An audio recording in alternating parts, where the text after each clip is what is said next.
10 minutos atrasado.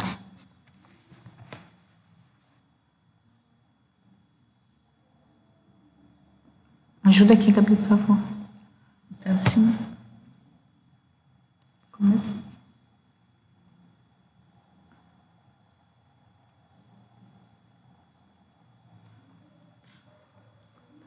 Shabbat Shalom a todos. Mais uma vez. Aqui a Cíntia, né? Falar com vocês essa tarde, falar com vocês sobre a divindade de Mashiach na Kabbalah, mais especificamente no Zohar, né?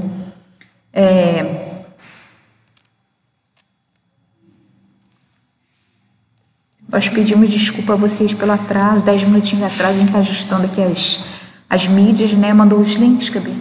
Ainda não. Hã? Estou mandando. Ah, tá. E aí, à medida que vocês forem entrando, por favor, vão colocando aqui nos comentários do Face o nome e o lugar de onde vocês são. Essa interação é muito legal. É muito bom para a gente ver que vocês estão participando, ver quem é. Eu fico acompanhando aqui pelo meu Face, tá? Obrigada, tá? Vou colocar aqui o fone para facilitar.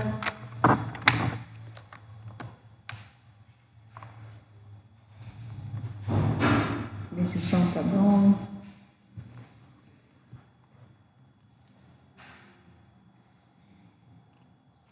Lugar de onde vocês estão participando. Ver quem é, eu fico acompanhando. Shalom, Hermilson. Vocês são cristãos? Não, nós somos judeus messiânicos ou judeus nazarenos, ou seja, nós somos judeus que creem que Yeshua é o Messias. E nós vivemos de acordo com a Bíblia inteira, o Tanar e o Brit Hadashah, que nós acreditamos ser verdadeiro em toda a sua essência. Ele tem apenas pequenas diferenças entre as versões que não são essenciais. Então, nós acreditamos integralmente na verdade do Brit Hadashah, em todos os seus ensinamentos essenciais. E acreditamos plenamente que Yeshua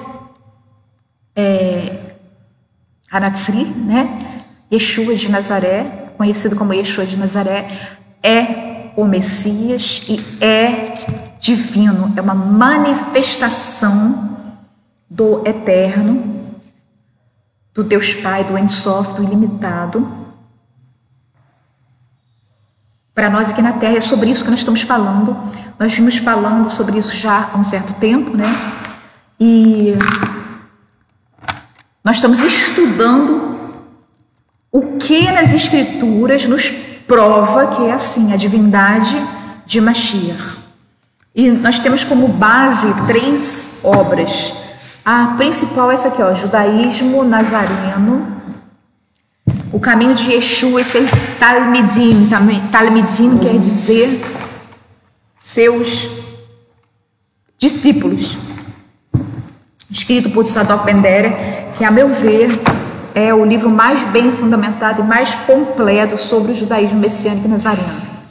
Nós temos um outro livro que é Respondendo a Refutações Judaicas sobre excelente também, do Michael Brown, e o livro Messiah, que é do inglês, que trata especificamente da questão da divindade de Mashiach, segundo os ensinamentos da Kabbalah.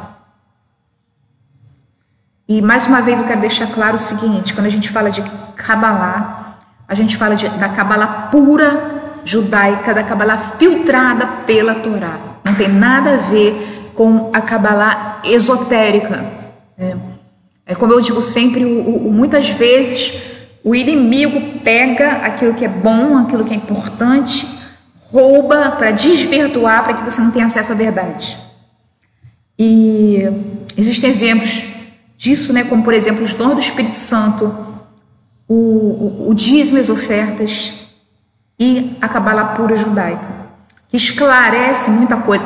É impossível alguém estudar a Cabala pura judaica e continuar não crendo que Yeshua é Mashiach e que o Mashiach é divino, porque assim, é muito claro. A gente vai ver aqui hoje, o Zohar simplesmente fala assim, o Eterno tem um filho. O Zohar fala isso claramente. Então, um judeu não messiânico que pegue a Cabala para estudar e que estude a Cabala com isenção, ele vai infalivelmente chegar à conclusão de que Yeshua é Mashiach e de que o Mashiach é divino. Mashiach é uma emanação, uma quenumá do Eterno. Então, para você que está assistindo aqui pela primeira vez, né, Hermilson, acho que é a primeira vez, acho que é a primeira vez que está assistindo. O que eu sugiro a você é que desça um pouco na nossa linha do tempo, tem todas as outras aulas, desde a aula 1, e que você assista. Se você quiser uma coisa mais rápida, entre em contato conosco. Isso não só Hermilson, mas todo mundo que quiser. Entre em contato conosco, que nós vamos enviar os PDFs com o resumo das aulas. E aí você pode ler os PDFs e passar a assistir as aulas a partir de agora. Gente, eu quero dizer para vocês o seguinte: essas aulas não são leitinho. Essas aulas são feijoada caché, claro, né? Feijoada melhor, feijoada vegana, que é do jeito que eu gosto, vegetariana, que é do jeito que eu gosto. Essas aulas são aulas com ensinamentos profundos, de conhecimento profundo da Torá, do Brit Hadashah, do Tanar, da Peshita, né? Falei sobre a Peshita na aula 2. Peshita são manuscritos em aramaico, documentos em aramaico, tá? De toda a Bíblia, que não passaram pelo Concílio de Nicéia, anteriores ao Concílio de Nicéia, que o Rosh Tzadok Ben Derer usou para fundamentar muitas das coisas que ele argumenta aqui nesse livro. Por que isso? Porque a Peshita e não a Septuaginta, não a Vulgata, porque a Peshita se manteve original, ela não passou pela Igreja Católica. Então, ela é da Igreja Ortodoxa do Oriente. Ela não passou pela Igreja Católica e derruba o argumento que muitas vezes a gente vê todo mundo dizer: tudo é Concílio de Nicéia, o Concílio de Nicéia mudou tudo, Constantino mudou tudo. Não, muita coisa em relação a Yeshua, o Brit Hadashah se manteve. Muito importante, gente, preste atenção nisso, porque isso aí pode mudar a sua vida espiritual e vai impedir que você caia no conto, nas falácias, nos sofismas de muita gente que anda por aí e que atribui tudo que ficou para o cristianismo a Concílio de Nicéia. Não, muita coisa é verdadeira, muita coisa, divindade de Mashiach, nascimento virginal de Mashiach, as coisas que ele falou, a essência, a quase totalidade do Brit Hadashah, fora pequenos detalhes não importantes, tudo isso é autêntico, gente. E esse livro aqui é muito bom, eu recomendo a você que compre esse livro, ou se você quiser, manda um zap pra gente, e a gente tem o PDF, não da última edição, mas a gente tem um PDF que muito gentilmente o Rosh Tzadok Ben Derer liberou pra gente, para distribuir. O ideal é ter em mãos, né? Mas a gente tem um PDF também, em mãos você pode comprar pela internet também. Mas a gente pode passar gratuitamente o PDF para vocês, porque a gente não está aqui para ganhar dinheiro. O Eterno abençoa a gente de outras maneiras. A gente está aqui para fazer a obra do Eterno. A gente está aqui para ser um canal de verdade no mundo em que tem tantos sofismas, tantas coisas estranhas sendo ditas por aí, principalmente com a internet agora. Então o que a gente está fazendo um estudo com base em documentos e não apenas dizendo, porque o contexto histórico e social diz isso. Não, tal documento diz isso, de tal forma, tal documento com tal autenticidade, tal data, tal autor diz isso de tal forma, e por isso, isso é verdade. Desde o começo do nosso curso, nós já apresentamos quase 100 provas teológicas, exegéticas, de que Yeshua, Mashiach, Ruach HaKodesh são, na verdade, emanações do mesmo Eterno que é um, e não 3 pessoas diferentes, e não apenas um homem. Gente, isso está provado de maneira muito clara. E a própria Kabbalah, então nós vimos, né? No Tanar, as provas, no Brit Hadashah, as provas. Agora nós estamos vendo na Kabbalah pura judaica, nós vamos ver no Talmud também todas as provas que corroboram para a certeza de que Mashiach é uma Kenumá, uma manifestação, uma emanação do Eterno. Vamos lá então? Eu vou colocar aqui o PDF para vocês verem.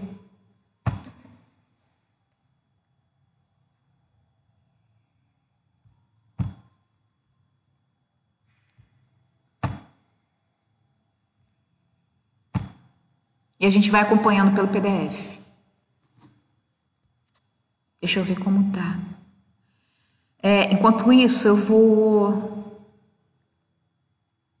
Emilson mora nos Estados Unidos, muito bom, muito obrigada por você ter você com a gente, tá? Lenildo, Paulo, Shaul Ben Avraham, como faz para receber o PDF? Entre em contato com a gente. Gabi, coloca, por favor, o zap da gente aí embaixo. Do grupo. Oi? Isso. O link do grupo, você entra e pede o PDF, que a gente vai ter a maior alegria de mandar para você. Rayá, muito bom, obrigado por você estar com a gente. Eduardo, muito obrigado por você estar com a gente, tá? Ulisses, muito obrigado. Rosa, Estefânia, a todos vocês, nosso muito obrigado. Vem com a gente nessa jornada de descoberta do que é realmente verdade, o que a Kabbalah diz sobre a divindade do Mashiach. Hoje nós vamos passar para vocês alguns conceitos de Kabbalah. Eu estou no canto aqui, né? Estou cortada. Não, é o contrário, não é não? Não, está mostrando a parte da parede. Ah, não, é para cá mesmo. Eu acho que é o contrário. Vamos ver se melhorou agora. Tecnologia é meio complicado, né? É porque tem tem um delay, tá, gente? Tem um delay até a gente... Consegui ver se consertou. Acertou agora? Deixa eu ver. Acho que melhorou.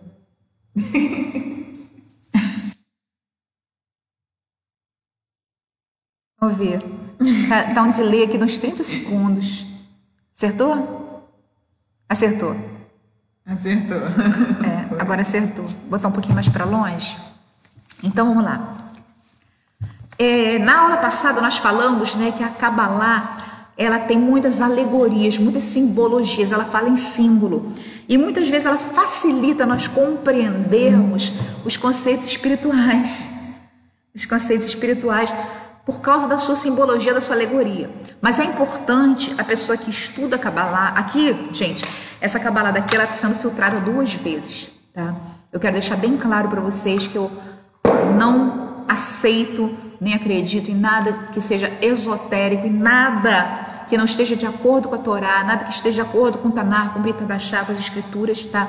Então isso aqui já foi filtrado por uma pessoa profundamente fiel às escrituras, fiel a Yeshua, fiel ao Eterno, que é o Tzadok Ben Derer, e está sendo filtrado por mim também.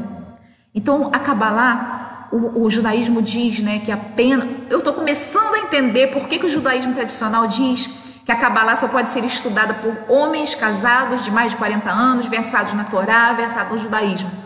Eu creio que, na verdade, porque a Kabbalah ela leva a uma descoberta e uma crença, assim, total, de que Mashiach já veio, de que Yeshua é Mashiach, de que Mashiach existe, de que o Eterno se manifesta em mais de uma forma, que é totalmente possível haver Mashiach, de que a expiação é possível, porque é muito claro.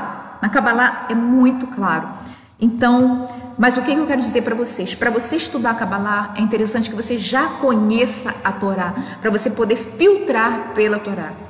Porque existem muitos livros por aí, se dizendo livros de Kabbalah, que na verdade são livros de bruxaria. Eu mesmo peguei, uma aluna minha chegou para mim e falou, olha esse livro aqui de Kabbalah. E no livro estava escrito assim, o título do livro era Kabbalah alguma coisa, e no título estava escrito como se proteger dos malefícios quando você fizer um trabalho de mal para uma pessoa, como se proteger do malefício da volta. Gente, isso não existe, isso não é Kabbalah. O nome Kabbalah foi roubado para ser desvirtuado, para que por preconceito nós não tenhamos acesso a algo que explica de uma forma muito clara como são as coisas espirituais. Então, é para você entender bem que tudo relacionado a Kabbalah tem que ser filtrado pela Torá, pelo Tanar, pelo Brit Hadashah. E para você entender bem que os conceitos cabalísticos, eles são simbólicos e alegóricos, ou seja, imagens, né? Por exemplo, para o Zohar, que é o livro base da Kabbalah, né? A estrutura, a espinha dorsal da Kabbalah, e eu já falei isso com vocês na outra aula, alegoricamente nós temos Elohim mãe, que diz ao Elohim pai, para que o homem fosse feito à imagem e semelhança dos dois, né? Lá no Bereshit, quando ele fala assim, façamos o homem à nossa imagem. E vale aqui um parênteses, né? O que é o Zohar, na verdade? Pega ali um volume do Zohar para mim, por favor, Davi. O Zohar, na verdade, são comentários à Torá. Pega os 3 aí para mim. São 23, né? Na verdade, essa versão do Zohar que a gente tem, que é em inglês, são 23 volumes. Tá vendo? O Zohar, tá? O Zohar. E aí, cada volume tem algumas das parashotes. Por exemplo, aqui tá Trumás. Peraí, deixa eu ver aqui. Peraí. Tetzaveh, Kititzav, Vayachel. Pekudê. Então, cada livro desse, na verdade, é um comentário a uma paraxá.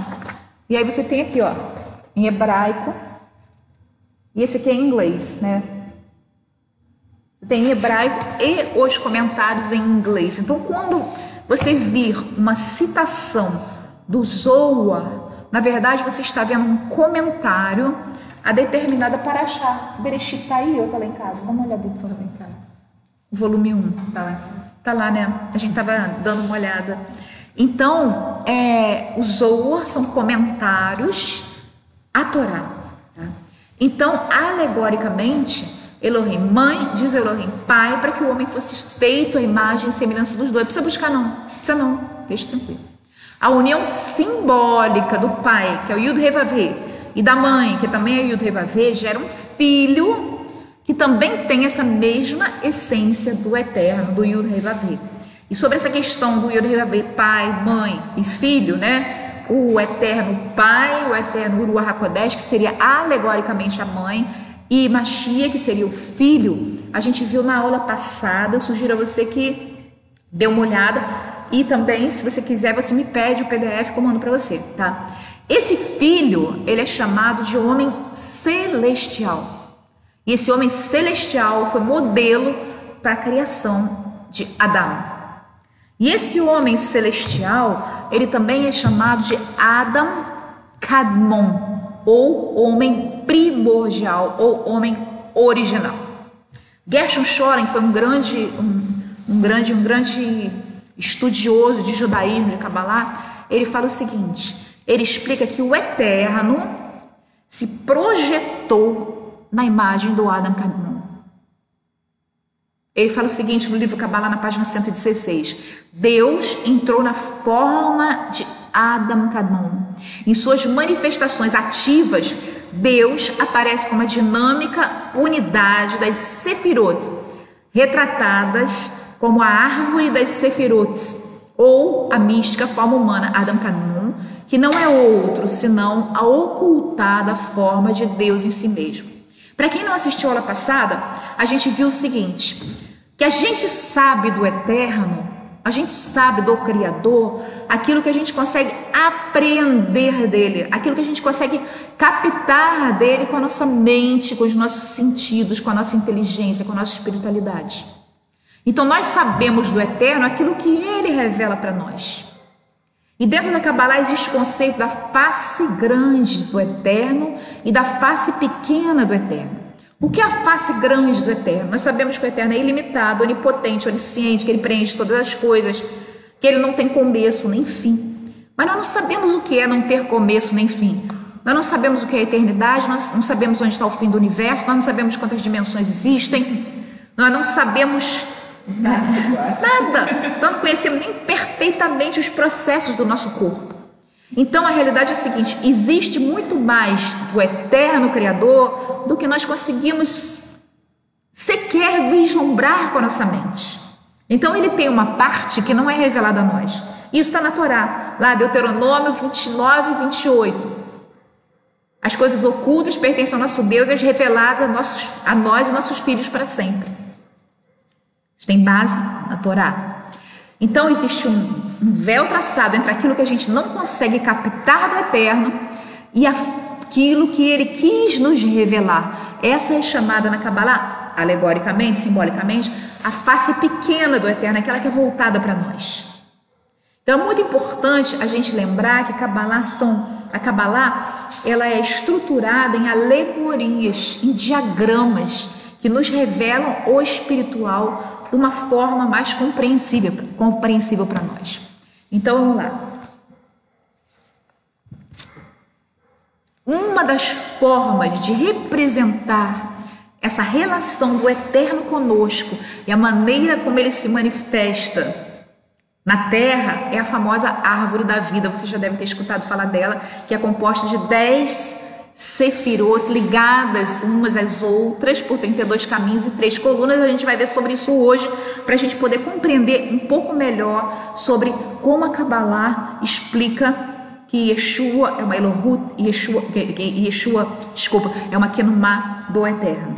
A Elohut, a divindade de Yeshua, né? Então vamos lá. De acordo com a Kabbalah, o homem celestial não é Adão, não é o homem terreno, mas na verdade a primeira emanação formal do Eterno, antes da história de Adão. Por outro lado, o homem terrestre é Adão e todos os homens mortais depois dele. Logo, temos as seguintes fórmulas, olha só. Filho é o homem celestial, o Adam Kadmon, a primeira emanação formal do Eterno. Isso é, o Filho é a manifestação do próprio Eterno. Alguns ainda dizem que o Adam Kadmon, que o Filho, é como era Adão antes da queda, antes da ruptura, porque a palavra em hebraico não é queda, a palavra em hebraico é ruptura, desconexão, desapego. E aí nós temos o homem terrestre, que é Adão, e com ele toda a humanidade, terminando em nós. Quando a gente tem esse conceito em mente, e um parêntese aqui, por isso é uma das razões pelas quais o nascimento de Yeshua foi um nascimento virginal, porque ele precisava ser semelhante a Adão antes da queda, e ele não caiu, e por isso ele expiou, foi capaz de expiar o pecado do mundo, porque não tinha pecado, né? Então é interessante a gente notar que Yeshua, Mashiach, semelhante a Adam Kadmon. Nós, semelhantes a Adam terrestre, o homem terrestre, toda a humanidade. No Zohar está escrito o seguinte: assim como é o homem terrestre, assim é o homem celeste interiormente, pois tudo o que acontece aqui embaixo é apenas uma imagem de tudo o que acontece em cima. É nesse sentido que compreendemos que Deus criou o homem à sua própria imagem. E então os dois formam uma unidade. Está faltando uma palavra, eu vou corrigir antes de mandar para vocês. Tá?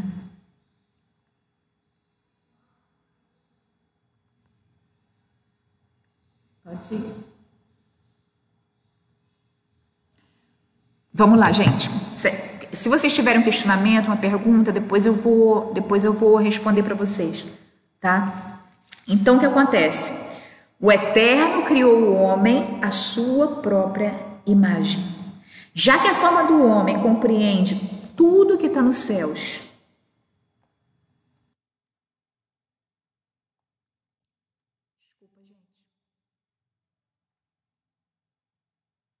em cima e na terra embaixo, Deus a escolheu como sua própria forma.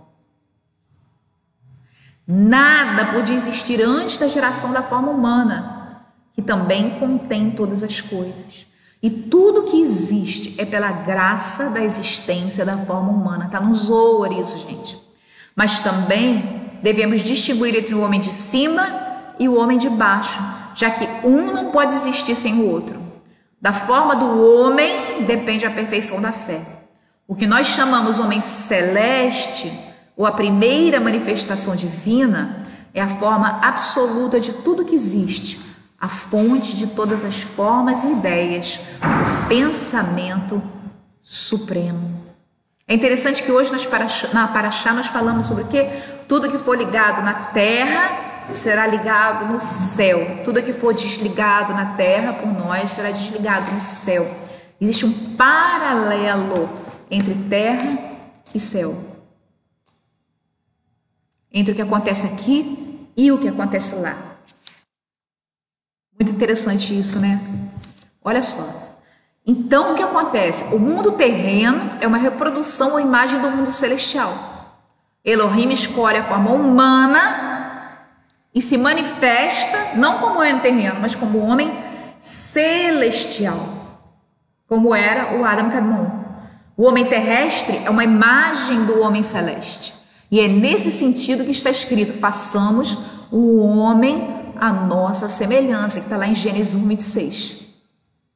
Essa concepção cabalística foi adotada expressamente por Rav Shaul, quando ele aplicou a Yeshua, que fala o seguinte: assim como por um homem veio a morte, também por um homem veio a ressurreição dos mortos. Também há corpos celestes e corpos terrestres, mas uma é a glória dos celestes e outra é a glória dos terrestres. E ele fala também, lá em Coríntios, ele fala o seguinte: o primeiro homem, Adão, tornou-se alma vivente. O último Adão, Yeshua, espírito vivificante. Mas não é o primeiro espiritual, senão animal, e depois o espiritual. Paulo estabelece a contraposição entre o homem terrestre, Adão, e o homem celeste, Yeshua, e conclui. Isso aqui está na tradução da Peshita de aramaico, tá? De 1 Coríntios 15:47. O primeiro homem, sendo de pó, veio da terra. O segundo homem é o Yud-Heh Vav-Heh, que veio do céu. Shaul deixa bem claro que Yeshua é o segundo homem, o homem celestial que veio do céu, que é o próprio Eterno. Isso demonstra que Shaul estava usando um raciocínio parecido com o raciocínio do autor do Zohar.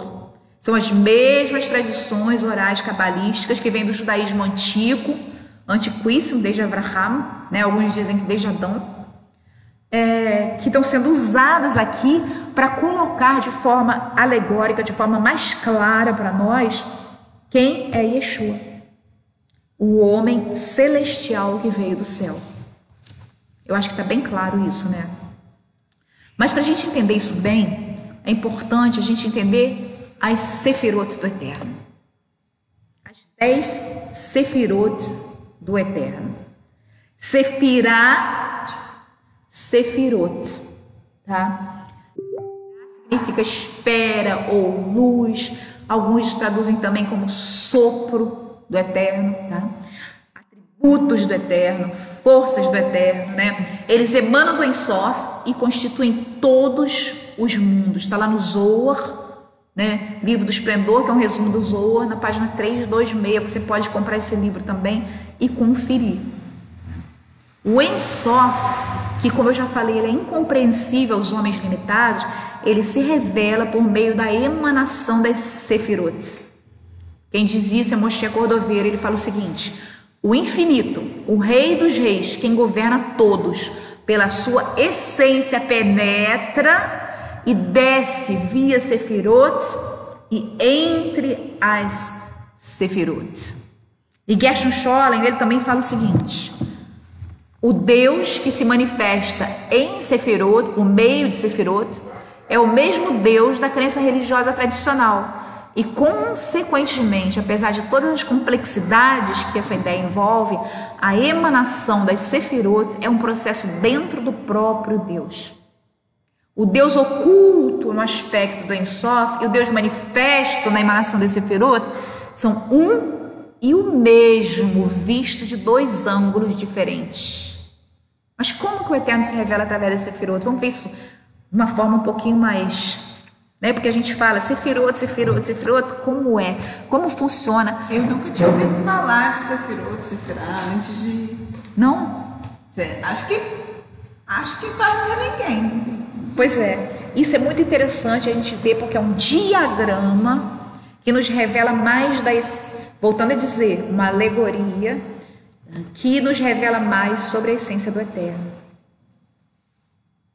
Você acha que será que eu vou aparecer aqui? Ele melhorou, imagina. Hã? Ele melhorou, que estava cortando de novo. Melhorou? Vamos ver. Eu espero que eu apareça. Tecnologia. Então vamos lá. Eu queria falar primeiro sobre esse livro que eu vou mencionar daqui a pouco, chamado Sefer Yetzirah. É um dos livros muito importantes da Kabbalah também, tá? Chamado Livro da Criação, que trata das origens do universo e que, de acordo com a tradição judaica, foi escrito por Avraham. O Zohar fala isso, Raziel fala isso, né? Um outro autor. Todavia, alguns negam a autoria do patriarca, alegando que se Avraham fosse verdadeiramente o autor, o livro estaria incluído nas escrituras. A gente não sabe, na verdade. Alguns dizem que o livro contém alguns ensinamentos de Avraham, mas que foi escrito por outra pessoa bem mais tarde, bem depois de Avraham. Tá? Existe um livro escrito por Aryeh Kaplan, que foi um grande rabino, um grande estudioso, um grande erudito judaico, né? Sefer Yetzirah, o livro da criação, tá? Da editora Sefer. Você pode dar uma olhada também em relação a isso. Então vamos lá. As 10 Sefirot. Aqui a gente está vendo o diagrama da árvore da vida com as 10 Sefirot. Ficou bem melhor, Davi, obrigado, tá? A gente está vendo aqui em cima Keter, ou a coroa, né? Lá no alto, que representa o Eterno. Número 2, Chokhmah e Binah, sabedoria, inteligência ou entendimento. 4, Chesed, misericórdia. 5, Gevurah, justiça, restrição. 6, em amarelo, Tiferet, beleza, estética, forma. 7, Netzach, glória. 8, roda, esplendor. Yesod, 9, fundamento. E Malchut, o reino, que representa o mundo material. A gente está vendo também no meio, né, entre Keter e Tiferet, a gente está vendo uma Sefirah vazia ali, né, que está fora desse conjunto, né, que tem os caminhos e as colunas, que é da arte, que é o conhecimento por si só. Às vezes ele está entre Keter e Binah, também do lado de fora. E a tradição cabalista diz que Da'at, conhecimento por si só, ele pode ser algo extremamente positivo e algo extremamente negativo também, dependendo do uso que a gente dá a ele. Se ele estiver em acordo e conectado com toda essa árvore, né? Todos esses atributos do Eterno, esses sopros do Eterno, essas forças do Eterno, ou seja, se esse conhecimento técnico, né, intelectual, estiver conectado com o Espírito do Eterno, guiado do Eterno, com oração, jejum e a vontade de se submeter ao Eterno, e sem ego, ele vai ser para bem. Se ele estiver desconectado com tudo isso, ele pode ser usado de forma extremamente negativa para se adquirir poder sobre as outras pessoas. Essa é a árvore da vida, essas são as 10 Sefirot. Vamos voltar aqui. De acordo com o Sefer Yetzirah, existem 10 Sefirot. 10, está escrito lá no Sefer Yetzirah 1, versículo 4. 10 Sefirot do nada, 10 e não 9, 10 e não 11. Esse Sefer Yetzirah tem em PDF também na internet, se vocês quiserem, pede para mim através do WhatsApp que eu mando para vocês. É um livro bem simbólico, bem complexo. Eis as 10 Sefirot, atributos, força que emanam do Eterno. Keter, coroa. Chokhmah, sabedoria. Binah, entendimento. Chesed, graça, misericórdia, e também recebe o sentido de amor. Gevurah, força, restrição, pode ser justiça também. Tiferet, beleza. Netzar, vitória ou glória. Hod, esplendor. Yesod, fundação, fundamento. E Malchut, reino ou realeza. Voltando aqui, dá mais uma olhadinha aqui então. Keter lá no alto, Malchut lá embaixo, 3 colunas. Na coluna da esquerda, Hormah, Hesed, Netzar. Coluna do meio, Keter, Tiferet, Yesod, Malchut. Na coluna da direita, Binah, Gevurah e Hod. Importante guardar em mente esse diagrama da árvore da vida. Mas de onde os cabalistas tiraram esses 10 atributos do Eterno? De onde saiu essa árvore da vida? De onde saiu isso? Eu acho que agora está meio cortado, né? Isso. De onde saiu isso? Olha só, eles tiraram das Escrituras. Olha só. 3 atributos principais do Yud-Heh-Vaveh. Depois falou o Yud-Heh-Vaveh a Moshe, dizendo: tá lá em Êxodo 31, 1 e 3, você pode conferir, tá? Eu enchi da Ruach Elohim, o Espírito de Elohim, de sabedoria, entendimento, conhecimento em todo lavor. Em Provérbios também está escrito: com sabedoria se edifica a casa, e com entendimento ela se estabelece. Pelo conhecimento se encheram as câmaras com todos os bens preciosos e agradáveis. Além dessas 3 sefirot principais, sabedoria, entendimento e conhecimento, chamadas de 3 pilares ou colunas, existem outros 7 atributos, 7 sefirot do Eterno. Alguns deles estão expressamente no verso abaixo. Olha só. Tua, está lá em 1 Crônicas 29:11. Quem quiser consultar, tá? Tua, Eterno, a grandeza, o poder, a honra, a glória, a vitória, porque teu é tudo quanto há nos céus e na terra. Teu é, Eterno, o reino, e tu te exaltaste por cabeça sobre todos. Isaías, Yeshayahu também menciona as 3 sefirot principais: sabedoria, entendimento, conhecimento, e ainda se refere a sefirá força, porque brotará um rebento do tronco de Ishai, tronco de Jessé, né? Das suas raízes um renovo frutificará, e repousará sobre ele Ruach, o Espírito do Eterno, o Espírito de sabedoria e entendimento, Hormah Binah, o Espírito de conselho e força, o Espírito de conhecimento e temor do Eterno. Olha só que coisa interessante, né? É muito interessante. Aryeh Kaplan diz o seguinte: as sefirot são os meios com os quais o Eterno se comunica com a sua criação. São também os meios através dos quais o homem se comunica com o Eterno.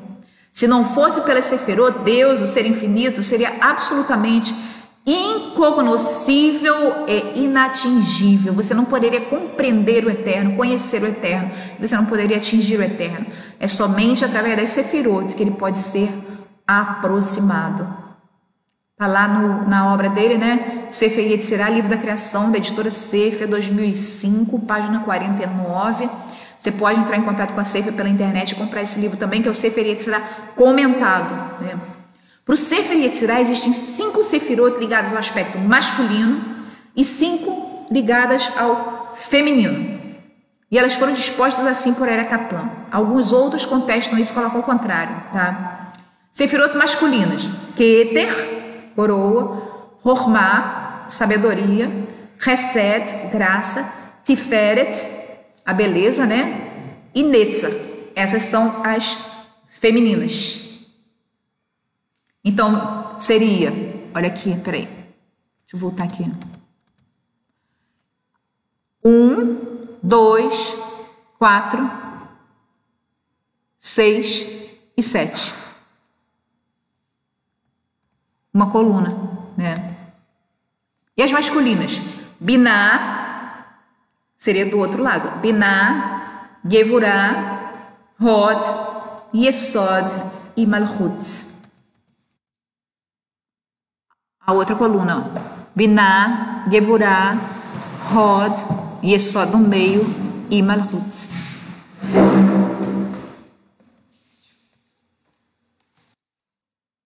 O Zohar explica que a Sefirá Chokhmah se une com a Biná e a união alegórica das duas gera o filho de Yah, que se caracteriza principalmente pela Sefirá Chesed, que é a graça e a misericórdia e o amor, que é exatamente a principal característica de Mashiach, Yeshua.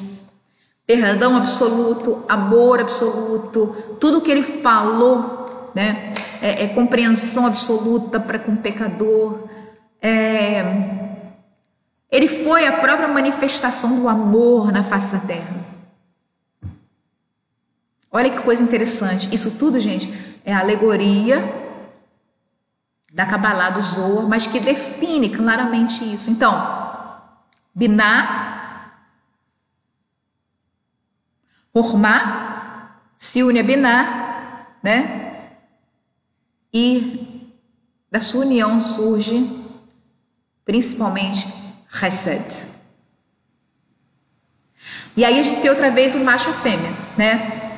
O elemento feminino e o elemento masculino, que não tem nada a ver, gente, com sexualidade terrena. A gente está falando no campo da espiritualidade, tá? A sabedoria é o pai e a inteligência é a mãe. Esses são os dois pratos da balança. Por causa deles, tudo se manifesta na forma de macho e fêmea. Sem a sabedoria não haveria começo, já que a sabedoria é o pai dos pais, a origem de todas as coisas. Dessa união, a fé nasce e se espalha pelo mundo. E a gente vê, né, o elogio da sabedoria lá em Provérbios. Fala o quê? Que a sabedoria estava lá no início, quando o mundo foi criado. Olha que coisa. Gente, está no Tanar. Assim, Biná, a inteligência, é realmente Ben Yah. Ben Yah, Biná. Filho do Eterno, que é a perfeição de tudo que existe. Quando o pai, a mãe e o filho, que é a misericórdia, estão juntos, aí existe a síntese perfeita. É muito interessante isso, né? Mas sabei, está lá no Zohar, olha só que coisa interessante. Sabei que isso é a súmula do tema inteiro. Tudo no mundo inferior foi feito à imagem do mundo superior.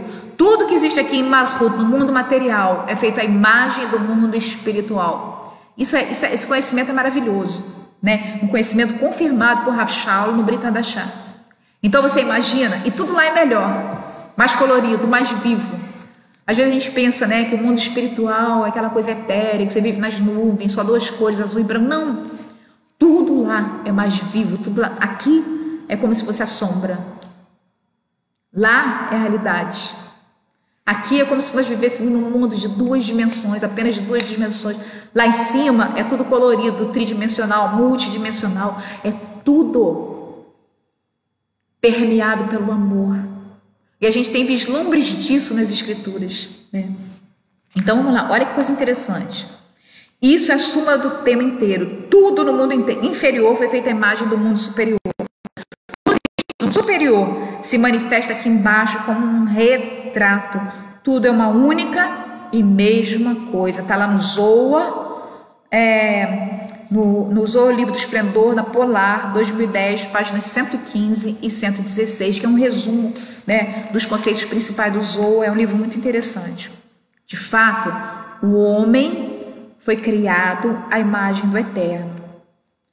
Está lá em Gênesis 1, 26 a 2. Então ela é a imagem dos atributos invisíveis do Eterno também.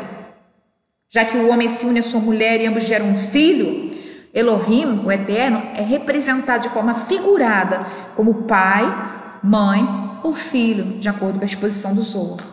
Lá em Romanos, o Rav Shaul fala que os homens espelham atributos invisíveis de Elohim. E aí em seguida ele combate o homossexualismo e o lesbianismo, que são perversões das características masculinas e femininas implementadas no ser humano, que foi criado à imagem de Elohim. Ou seja, nós fomos criados mediante a união dos aspectos masculinos e femininos do Eterno, segundo o Zohar. É muito interessante, né? O Zohar fala o seguinte, olha só que coisa interessante, tá?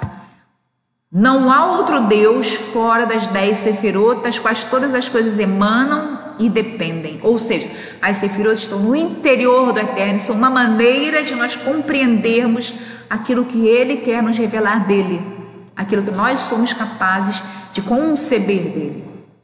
Ele é um e não há nenhum outro, pois Deus é o princípio e Ele é o fim de todos os graus da criação. Ele é o único ser, apesar das inúmeras formas de que ele se reveste. Olha só que coisa.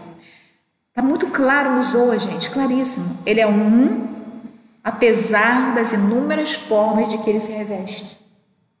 Você realmente acreditar que ele não poderia se revestir das formas que ele quiser, do número de formas que ele quiser, seria limitar o poder dele. Aqueles que dizem, não, o Eterno, como que o Eterno se manifestou como homem? Isso é impossível. Gente, falar que algo é impossível para Deus, que se autodenomina El Shaddai, Todo-Poderoso, na verdade, é ter cascas, muitas clipotes sobre os olhos, eu não consegui enxergar. O Eterno faz o que quer, do jeito que quer. Ele se multiplica, ele se manifesta da forma que ele quer. Ainda que ele quisesse se manifestar de 1 milhão de formas, ele poderia fazer isso. Ele tem se manifestado em 3 formas principais: como o Pai, Ein Sof, infinito; como o Filho, Mashiach, que já veio e voltará. Isso está mais do que provado nas próprias Escrituras. Quem ler Daniel, o livro de Daniel, de forma isenta, vai ver lá, não tem dúvida, Mashiach veio e foi morto antes da queda do segundo templo. Não tem outro jeito. Não existe outra opção. Ele veio como Mashiach ben Yosef e ele vai voltar como Mashiach ben David, como ele mesmo prometeu. E o Eterno, como diz o Zohar, que é um livro judaico, da tradição judaica, nada messiânico, não tem nada de messiânico no Zohar. Ele é o único ser, apesar das inúmeras formas de que ele se reveste. Tem dúvida ainda? O Sefer Yetzirah fala o seguinte: 10 sefirot do nada. Seu fim está contido em seu começo, e seu começo no fim, como a chama em uma brasa incandescente. Porque o mestre é único, ele não tem segundo. E antes do um, o que você conta? Ele é um, apesar das inúmeras formas das quais ele se reveste. É muito interessante, né?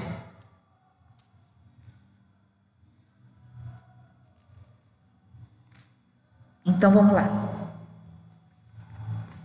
A união metafórica, alegórica, simbólica de Elohim Pai e de Elohim como mãe implica na geração de um filho simbólico que sintetiza algumas das sefirot. Então vamos lá. Pai, Binah, Gevurah e Hod, que são a coluna da esquerda. Filho, Keter, Tiferet, Yesod, Malchut, a coluna do meio. E mãe, Hormá, Chesed, a graça, a misericórdia, e Netzach, a vitória. Sabedoria, graça e vitória. Olha só que coisa interessante se a gente traduzir, né? Quais são as sefirot que mostram o aspecto de Pai, de Deus? O entendimento, que é a revelação, né? Força, poder e severidade. A gente vê o Deus Pai como aquele que é, né, todo poderoso, que é justo, aquele que pune, né, muitas vezes, né?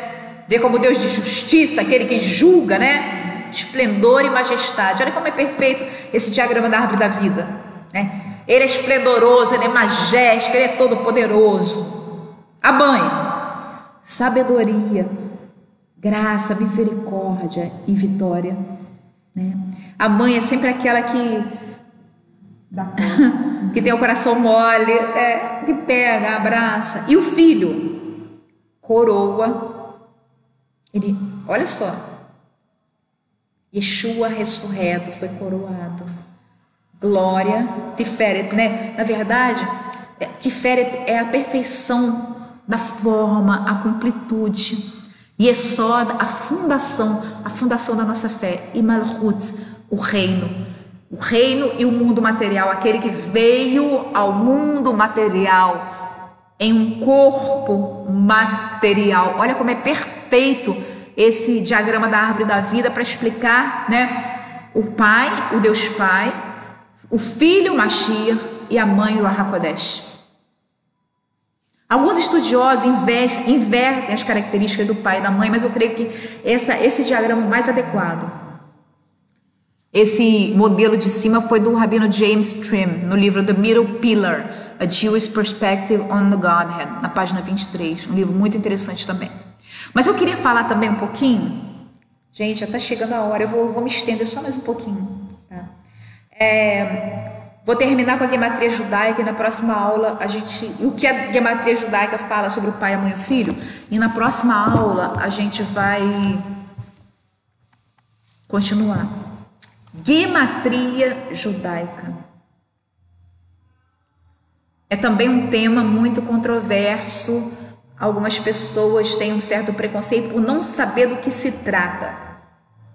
A Torá, ela condena toda a arte divinatória. A Torá condena a astrologia. A Torá condena a quiromancia. A Torá condena que a gente consulte para orientação na nossa vida tudo ou qualquer coisa que não seja o Eterno. O Eterno fala: os povos consultam quiromantes e adivinhos, não consultaria o povo ao seu Deus? Na Torá nós vemos o povo consultar o Eterno por meio do Urim e Tumim. Ou seja, o Eterno, Ele quer que nós consultemos a Ele. O Eterno quer que nós busquemos nele orientação pessoal para a nossa vida, para o nosso dia a dia, e Ele não vai se furtar de nos dar. Mas Ele não quer que nós consultemos qualquer coisa que não seja Ele. Ele não quer que nós tenhamos bengalas na nossa própria força. E a gematria, né, a numerologia judaica, ou seja, o estudo do valor numérico das palavras, ela não é divinatória. Mais uma vez, Hassatan rouba algo puro do Eterno, rouba o nome de algo puro e desvirtua para nos roubar algo que pode nos trazer revelações profundas da Torá. Eu vou falar sobre os níveis de estudo de revelação da Torá, né, o sistema Pardes. Mas o nível mais profundo da Torá a Torá revelada, é chamado nível Sod, e Sod quer dizer segredo. E a gematria judaica, ela é muito usada para relacionar palavras e tirar-se conclusões profundas e revelações em nível Sod. A gematria é um método hermenêutico de análise das palavras bíblicas somente em hebraico, atribuindo um valor numérico definido a cada letra. Então você tem de 1 a 10, Aleph, Bet, Gimel, Dalet, He, Vav, Zain, Het, Tet, Yud. 1, 2, 3, 4, 5, 6, 7, 8, 9, 10. A partir dali vai ser 20, 30, 40, 50, 60, 70, 80, 90, 100, 200, 300, 400, né? Acaba no Tav, valor 400. Então, o que acontece? Esse valor numérico, ele vai nos dar o valor numérico das palavras. A gematria nada tem a ver com a numerologia divinatória, mas com a interpretação das escrituras. A cada letra do alfabeto hebraico é atribuído um valor e a palavra é o somatório dos valores das letras que a compõem. E aí existe essa explicação pelo valor numérico das palavras. A lógica da gematria estava presente na produção do Midrash, comentário à Torá, Talmud, e consolidou-se durante a Idade Média, próximo à época das cruzadas, mas ainda é utilizada, compilada primeiramente no Talmud e posteriormente em tratados da Kabbalah. Palavras de iguais valores numéricos são consideradas explicativas umas das outras. E as frases também. Por exemplo, temos a letra Shin, tem o valor 300, né? Shin Tav, 300, 400. O número equivalente ao valor numérico da palavra Ruach Elohim, Espírito de Elohim. A letra Shin, portanto, é um símbolo do Espírito de Elohim. Espírito de Elohim, Ruach Elohim tem valor 300. A letra Shin é a letra que tem o valor 300. Então, Shin representa o Espírito de Elohim. A gente vê muitas vezes a letra Shin em mezuzot, em representações concretas judaicas, né? Então, e é interessante, né, que a letra tem 3, olha só que coisa interessante. Shin, representativa de Elohim, e a letra Shin, né? Ela tem, é como se fosse um candelabro com 3 chamas, tá? E aí, Ruach Elohim, cada uma das letras, né, tem seu valor, somando tudo, vai dar 300. Nós temos também Ahad, que é a unidade, né, e Ahavá, que é amor. Ambos têm o valor numérico de 13. Então, onde existe amor, existe unidade. Onde existe um amor verdadeiro, existe unidade. Eu já dei o exemplo aqui numa paraxá da palavra Mashiach e da palavra Nahash. A palavra Mashiach, Messias, a palavra serpente, tem o mesmo valor numérico e se relacionam.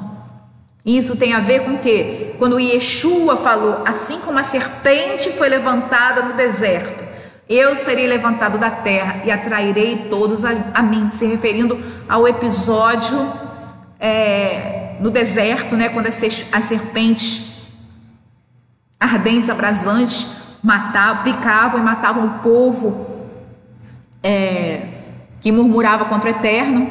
E aí o Eterno ordenou Moshe a fazer uma serpente de bronze, né, e colocá-la num madeiro, e aquele que olhasse para a serpente, apenas de olhar para a serpente, na expectativa de ser salvo, ele seria salvo. Olha só que coisa interessante, né?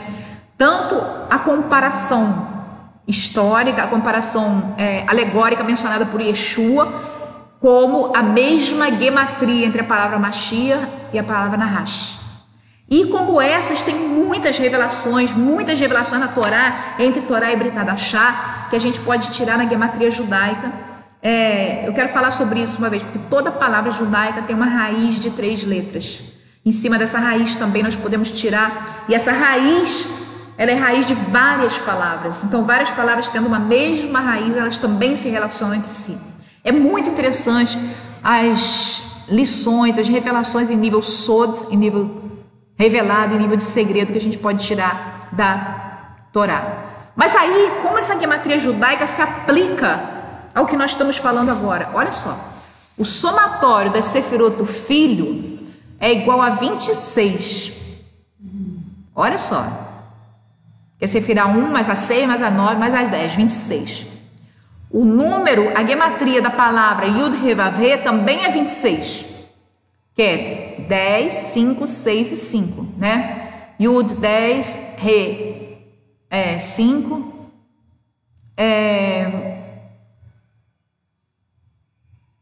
Vav 6 e Re 5, 26. Então, os dois têm a mesma gematria. Olha só, Mashiach e o Eterno têm a mesma gematria, 26. Olha que coisa. Assim, reduzindo-se os nomes hebraicos Yud He Vav He e Yeshua, também chegamos à igualdade numérica, que denota a unidade do Eterno. Olha só. É impressionante isso, né? Não só no somatório total, mas quando você reduz também. Você vai reduzir 26, 2 mais 6, 8, e Yeshua, né? Que vai dar 386, Mashiach, né? 386 Yeshua, reduzindo, dá 17, dá 1 mais 7, dá 8. Tanto o Eterno como Yeshua, gematricamente, são iguais. O número final do Yud-Heh-Vav é 8, o número final de Yeshua é 8. E mais uma vez, a gematria retifica que Yeshua é o Eterno. É maravilhoso isso, né? Por todos os lados, de todas as formas, seja no Taná, seja no Brit Hadashah, seja no Talmud, seja na Kabbalah, nós encontramos, não são pistas não, são letreiros gigantes. Exatamente isso, são letreiros gigantes, que o Eterno é um e se manifesta de 3 formas. Só não acredita quem não quer acreditar. Só não acredita quem não quer acreditar. Eu desafio você que não acredita nisso a apresentar tantas provas, tantos letreiros gigantes. A coisa é diferente, porque não existe, gente. Olha, eu tenho estudado profundamente essa questão. Eu venho estudando essa questão profundamente há 20 anos. Sadoc, eu nem sei há quanto tempo. E a gente chega exatamente a essa conclusão. Eu vou parar por aqui. Vamos digerir tudo isso que foi dito até agora. Tem muito mais, tem coisa muito mais profunda. Gente, tem muita coisa que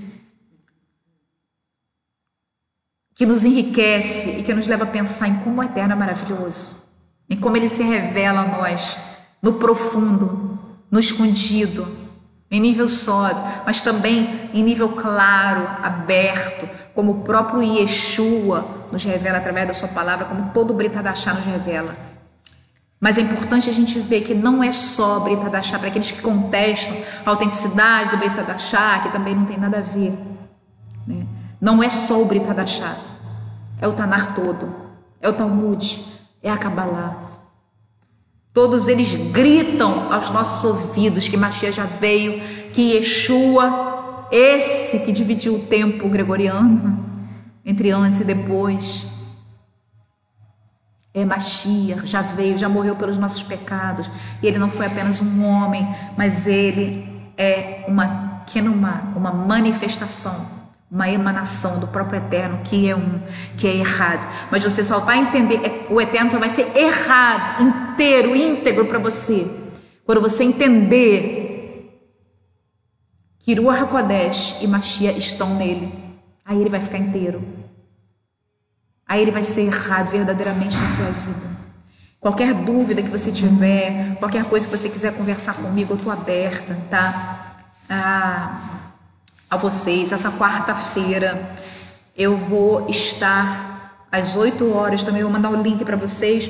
Eu vou estar às 8 horas no Google Meet também, para esclarecer dúvidas, perguntas que vocês tiverem. É só vocês entrarem também depois da oração, né, que nós temos oração toda segunda e quarta às 18 horas pelo Google Meet, na qual você pode participar, você pode trazer seus pedidos, colocar suas questões. Nós vamos estar orando por você, nós vamos estar pedindo ao Eterno, né, como sempre, né, que nos abençoe, que abençoe a sua vida. Então você pode participar conosco também, se assim desejar. É só clica aí, a Gabriela colocou, você colocou, né, o nosso grupo do WhatsApp. Clica, entra no nosso grupo do WhatsApp, nem que você queira só entrar e depois sair, só para se comunicar com a gente, depois sair, não tem problema nenhum, tá? Tem problema nenhum. É um nosso grupo de estudos não tem conversa. Não tem problema, tá? A coisa aqui é muito livre. Entra a hora que você quiser, sai a hora que você quiser, porque onde há o HaKodesh, aí a liberdade. Mais uma vez eu gostaria de dizer o seguinte: coloca tudo isso que você aprendeu, que você ouviu hoje, em oração para o Eterno e pede a Ele que te revele, porque é como Yeshua falou e como eu orei durante muito tempo. É o Pai que revela o Filho. Eu pedia: Eterno, me revela o Filho. Eterno, me revela o Filho. Eterno, me revela o Filho. Eterno, me revela o Filho. Me revela aquilo que você quiser revelar, porque eu sei que a verdade toda absoluta, objetiva, eu não vou saber em vida. Eu vou saber no Rabá. Mas eu quero chegar o mais perto possível da verdade. Eu te peço que tu me reveles, porque é só você me revelando. E é como o próprio Sadoc fala, de uma maneira muito acertada. Ele fala o seguinte: tudo relacionado ao espiritual precisa ser estudado, sim. Precisa ser estudado. Nós temos que estudar. Nossa fé não pode ser cega, mas estudado à luz de muito jejum e oração. Porque é à luz de jejum e oração que a gente vai viver Hormá e Biná, sabedoria e entendimento, sabedoria e inteligência. E não apenas Da'at, o conhecimento destituído de amor, o conhecimento destituído da orientação do Ruach HaKodesh, que pode sim ser extremamente nefasto e nos afastar do próprio Eterno. Muito obrigada, gente. Fiquem com o Eterno. Shabbat já acabou, né? Shabbat já acabou, 18h45. Shavuot Tov, uma boa semana para você. E nós nos vemos segunda-feira na oração. Sem ser essa segunda, a outra, já vamos começar a nossa aula gratuita de alfabetização de hebraico. E você vai aprender de uma vez por todas. Você vai aprender com um método maravilhoso, que não dá para esquecer. E na quarta-feira, oração novamente. Depois da oração, nós estamos abertos para conversa, para a gente se conhecer, para esclarecer, tirar dúvidas. E no Shabbat, 10h30, nosso Shaharit Shabbat. E todo Shabbat também, às 17h30, o nosso curso. Gente, tem muita coisa para estudar, olha aqui. Para começar, 600 e poucas páginas. Tá? Uma ótima semana para você, que o Eterno te abençoe e te guarde. E muito obrigada por ter estado comigo. Muito obrigada por essa fome, essa sede de saber, de conhecer e de saber a verdade. Que o Eterno te sacie com tudo isso.